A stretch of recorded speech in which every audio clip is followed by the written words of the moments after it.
আগে কত বৃষ্টি যে দেখেছি শ্রাবণে, লাগেনি তো এত আশা, লাগেনি তো এ মনে।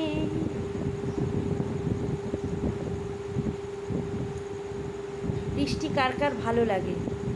আমার তো খুবই ভালো লাগে, এবং প্রচণ্ড গরম পড়ছে, আমাদের ঘরেতে এসি নেই, একদম থাকতে পারছি না। তো উপরওয়ালার কাছে চাইছি তাড়াতাড়ি বৃষ্টি দাও, যাতে ওয়েদারটা একটু ঠান্ডা হয়।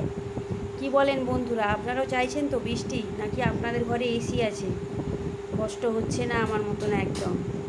কমেন্টে জানান।